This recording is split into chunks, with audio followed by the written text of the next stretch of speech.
7월 네 번째 주일 아침에 예배당에 나와 예배드리는 여러분을 주님의 이름으로 환영합니다. 하나님의 은총과 능력이 오늘 예배드리는 여러분에게 충만히 임하시기를 주님의 이름으로 축원합니다. 오늘 설교 제목이 사람아 이 뼈들이 살겠느냐, 줄여서 사람아 살겠느냐, 이런 질문입니다. 그래서 옆 사람과 인사를 나누실 때 하나님이 함께 해주실 것입니다, 이렇게 한번 인사를 한번 던져보시길 바랍니다. 하나님이 함께 해주실 겁니다.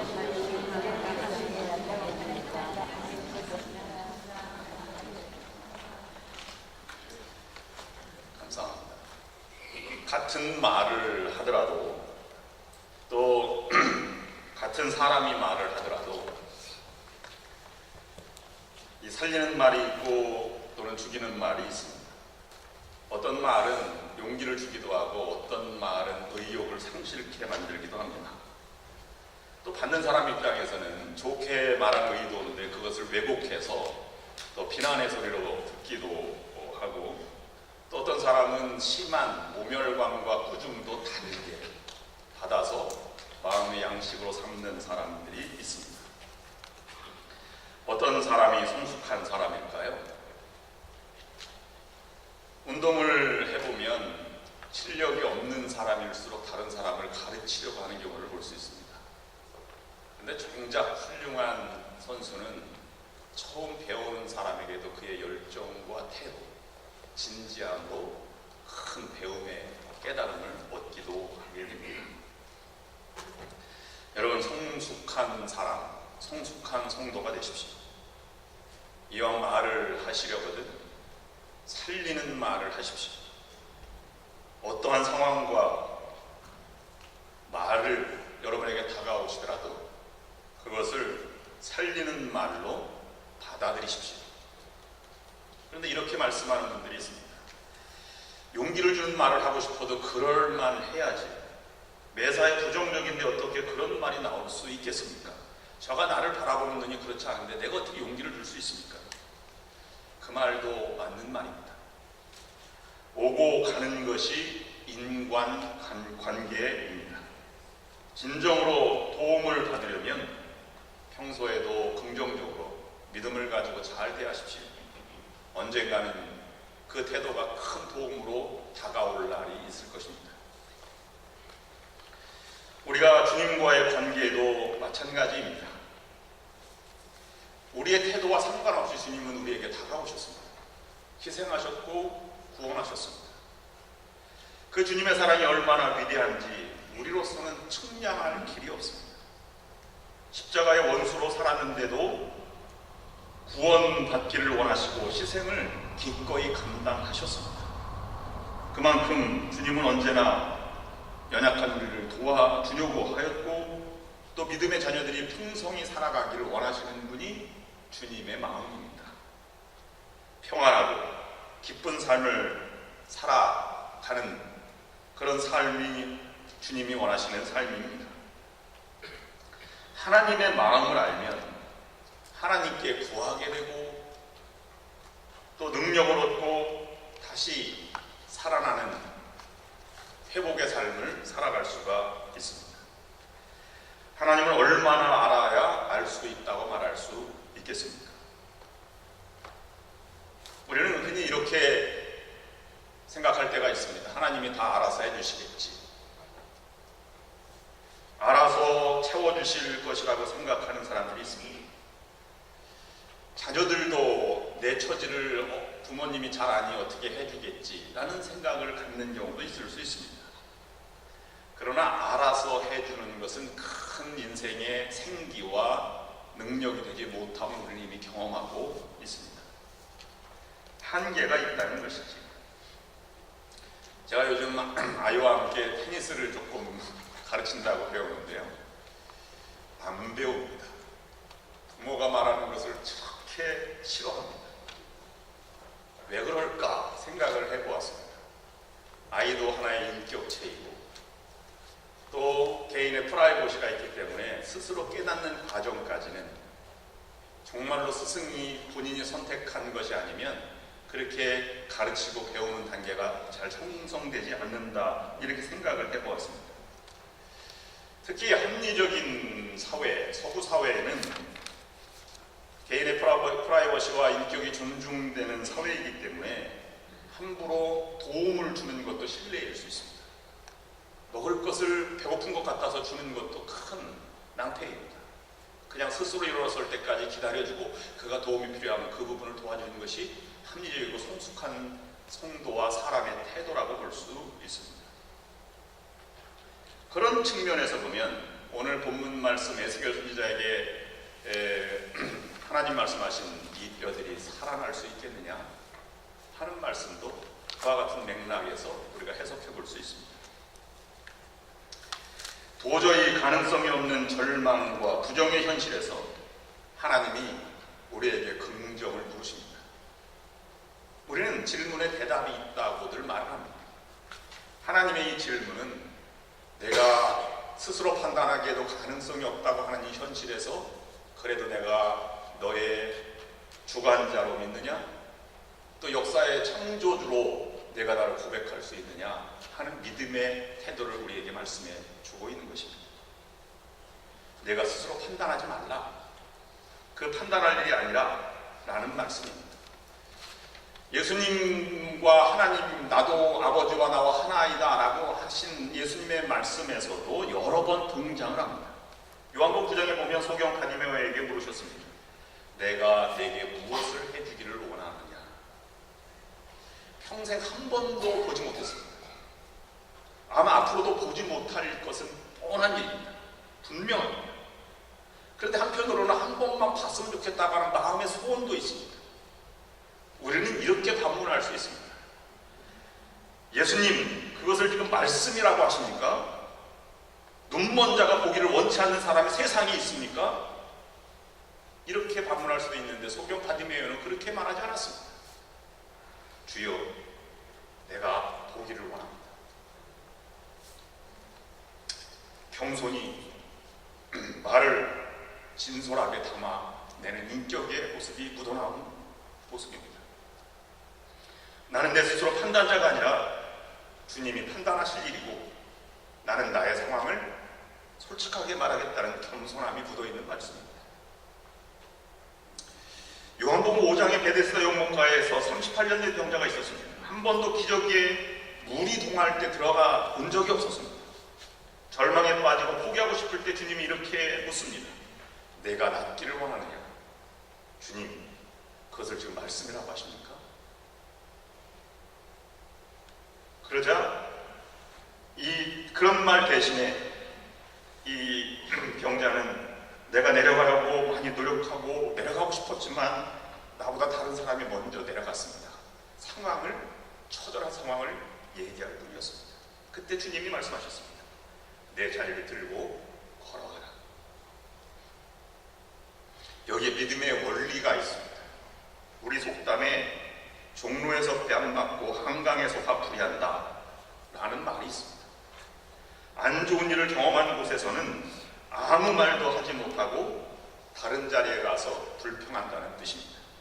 이것을 다른 말로 풀이해보면 세상 보통 사람들의 정서가 그렇다는 표현이지요. 자신이 아프고 고통스러운 진실된 감정을 회피하려고 하는 의도입니다. 그리고 현실에서 관철시키는 감정이나 환경을 받아들여 자신이 잘 살고 괜찮은 척 위장하는 태도를 가르쳐 말하는 것입니다. 거기에 진지한 만남과 도움의 손길이 있을 수가 없는 것입니다.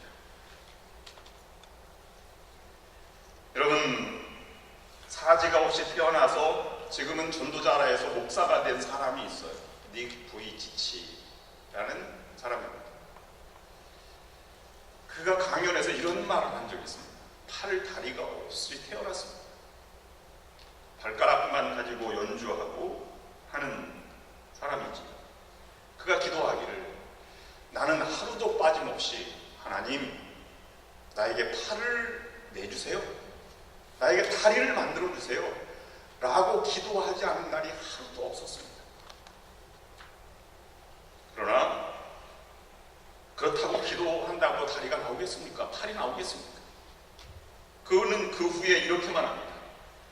하나님이 내 기도를 들어주시지 않아 팔과 다리가 나오지 않아도 나는 주님을 사랑합니다. 주님이 내 인생의 능력이심을 나는 믿습니다.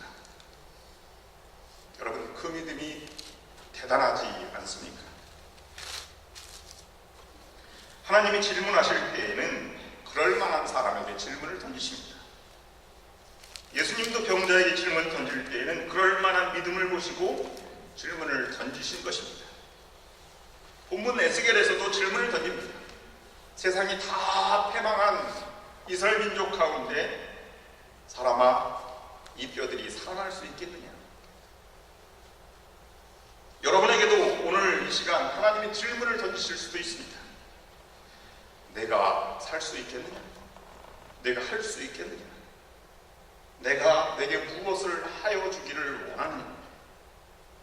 여러분 스스로 하나님 앞에 이 질문에 답해 보시기를 바랍니다. 저는 우리 교회에 부흥하기를 꿈꿉니다. 제가 설교를 준비하는 동안에 이렇게 하나님이 질문하신다고 생각이 들었습니다. 얘야, 이 교회가 살겠느냐? 그 전제에는 많은 부정적인 요소들이 있다는 것이지. 많은 사람이 이렇게 저에게 말하는 것을 들었습니다. 다른 세상의 모든 교회는 돼도 그 교회는 안 돼요. 그런 말을 들을 때마다 더 강하게 다가오는 것이 있었습니다. 나는 꼭 상하한국연합감리교회를 살아나게 해야겠다, 부흥을 시켜야 되겠다 하는 생각을 억지로라도 해보게 됩니다. 저는 이렇게 하나님의 질문에 대답을 해보았습니다. 주여, 살기를 원합니다. 오늘 에스겔 선지자를 통해서 하나님이 임하신 이 뼈들이 살아나는 환상을 통해서 우리가 살아나는 네 가지의 교훈을 묵상하려고 합니다. 첫 번째로는 뼈들을 모아러 왔다 하는 것입니다. 1절 2절 말씀에 골짜기 가운데 뼈가 가득하더라. 지면에 뼈가 심이 많고 아주 말랐더라. 여러분, 문제를 문제로 보지 않으면 문제가 풀리지 않습니다. 그것을 함께 모아놓고 하는 것이 중요한 것입니다. 주일에 함께 모여서 예배드리는 것이 문제 해결의 초점이 되는 것입니다. 주일 예배에 참석하지 않고 교회가 부흥되기를 바라는 것은 잘못된 것입니다. 우리 교회는 여러 가지 예배와 모임이 있어요. 수요일날 예배 성경 공부가 있고, 금요일날 큐티 모임이 있고, 토요일 전교인 새벽 기도가 있고, 주일 낮 예배가 있고 등등이 있습니다. 그 예배에 참석하지 않으면 은혜가 없다고 말할 수 없는 것이죠. 또 사역이 있습니다. 토요 열린 동산이 있고, 실버 미니스트리 가운데 늘 푸른 합창단이 있고, 하나인 모임이 있고, 청년 사역입니다.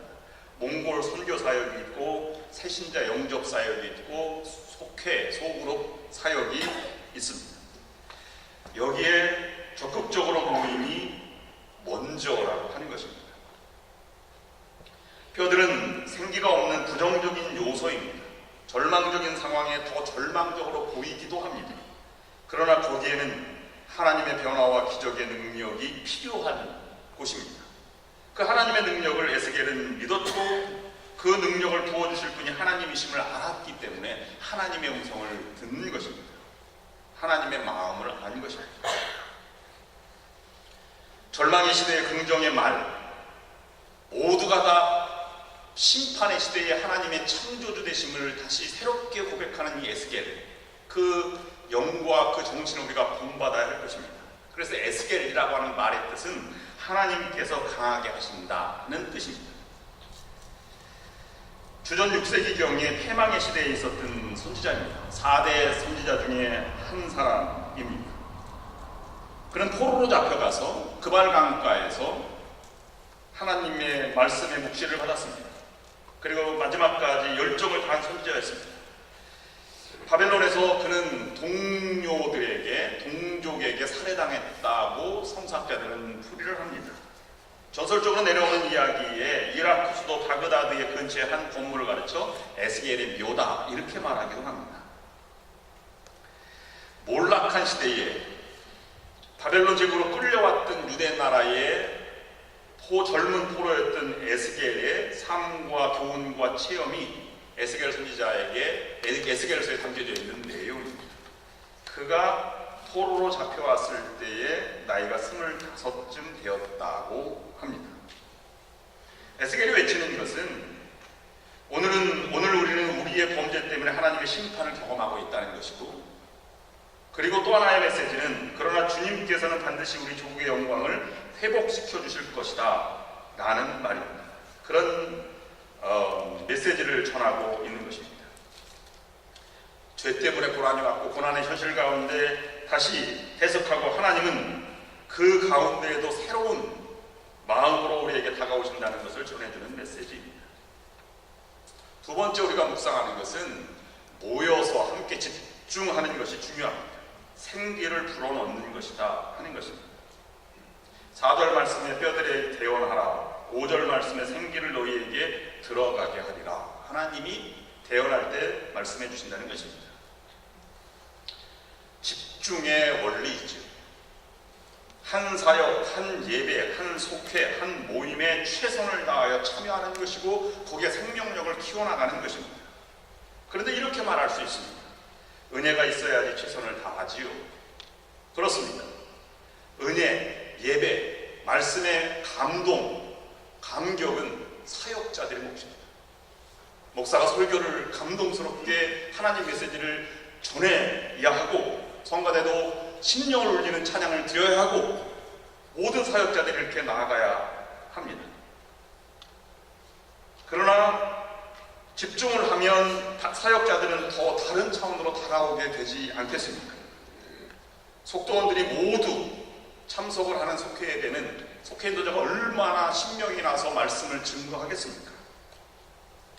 성가대 자원이 막 늘어나서 교회는 적지만 여기에 자리가 꽉 찼다면 성가대 지휘자는 얼마나 신나서 지휘를 하겠으며 성가대장은 얼마나 신이 나서 섬기고 봉사하겠습니까? 아마 입이 귀에 달릴 정도로 기쁨으로 섬길 것입니다. 여러분들이 만약에 예배 시간에 설교가 은혜가 없어도 아멘으로 화답하고 졸지 않으시고 놓치지 않고 감격의 눈물의 예배를 드리신다면 저는 죽도록 설교하지 않겠습니다.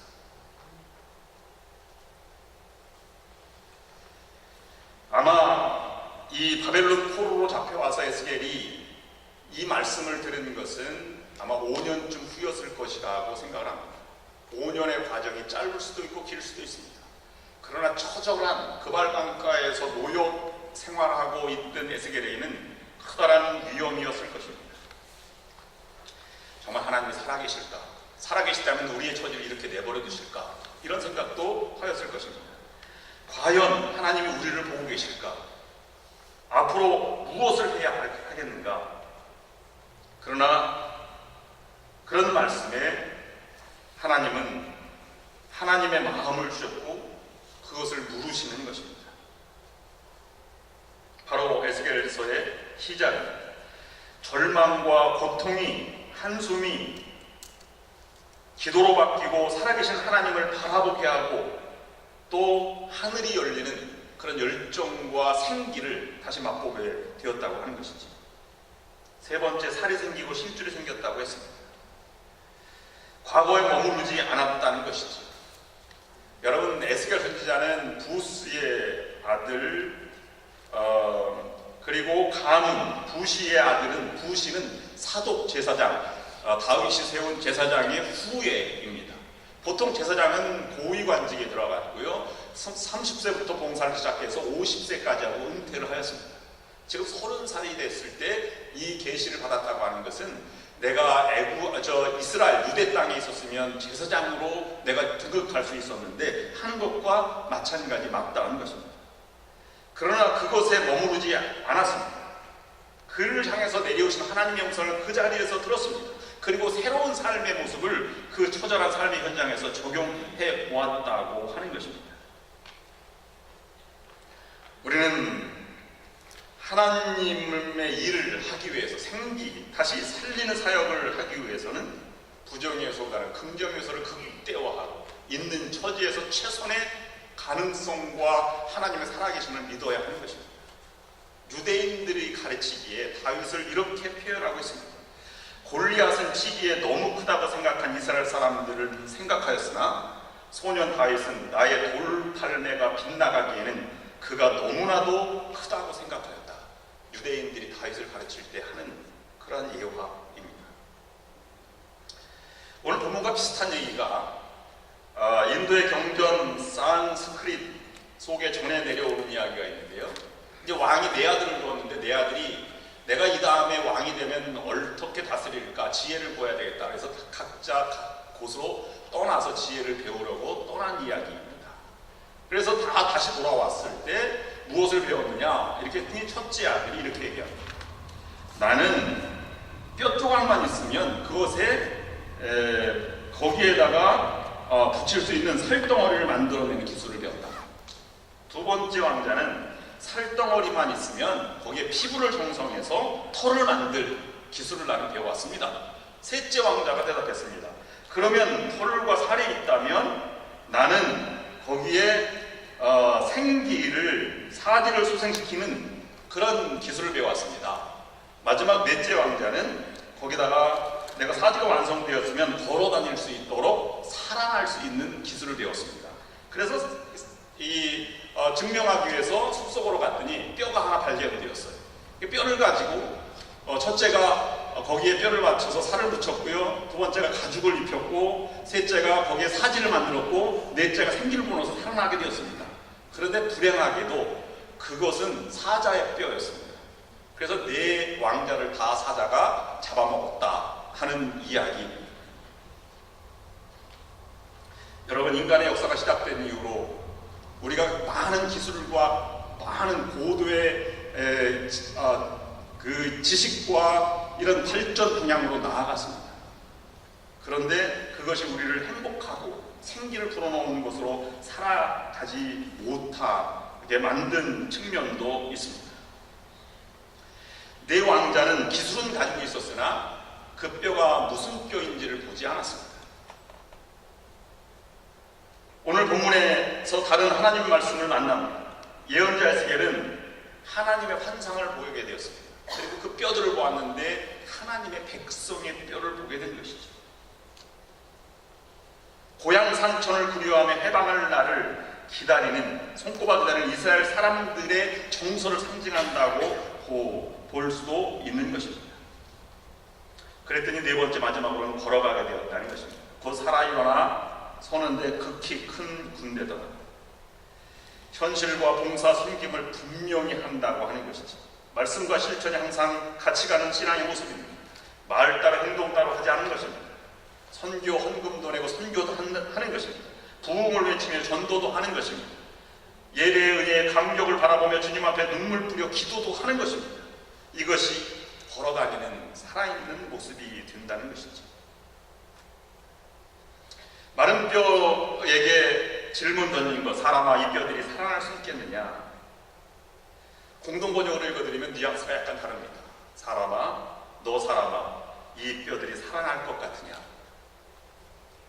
엄청난 이 메시지를 에스겔이 받지를 못했어요. 그래서 주님만이 아십니다 라고 대답을 했죠. 현대적 표현으로 이 표현을 바꾸어서 우리가 받는다면 이런 질문이 아닐까 생각해 봅니다.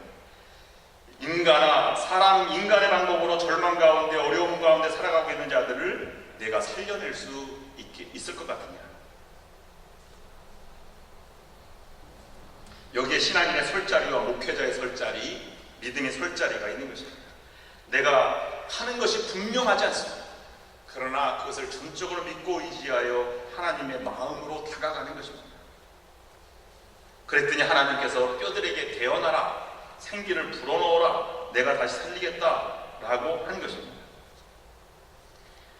여기 에스겔 이야기는 산스크릿 나오는 네 왕자 이야기가 정반대로 진행되고 있다는 사실을 기억하시기를 바랍니다.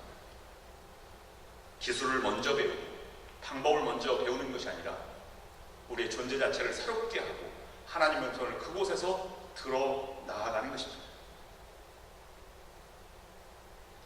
오늘 우리에게 말씀해 주십니다.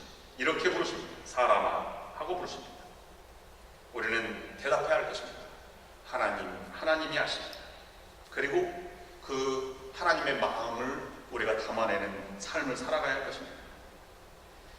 가인아 불렀던 하나님은 그를 책망하기 위해서 부른 것이 아니라 그를 구원하고 보호해주기 위해서 부른 것입니다. 여러분이 사람아 라고 부른 하나님의 음성을 들었다면 그것은 하나님의 마음과 하나님의 역사의 시점이 될 것입니다. 그 시점에 따라서 맡겨진 책무를 다하며 하나님의 능력으로 살리는 사역 일어서는 여러분들이 될 수 있기를 주님의 이름으로 축원합니다. 기도하시겠습니다. 하나님, 절망 가운데 희망의 메시지를 하나님께서 다가오시는 것을 부여잡게 하여 주시옵소서. 살아나는 경험을 먼저 하게 하시고 살아나는 사역에 참여하게 하여 주시옵소서. 마지막에는 하나님의 능력이 우리 교회에 그리고 사회에 불일 듯 일어날 수 있도록 역사하여 주시옵소서. 내가 그 사역을 대언하겠습니다. 하나님 그 사역에 참여하며 하나님의 능력을 체험케 하여 주시옵소서. 예수님의 이름으로 간절히 기도드립니다. 아멘.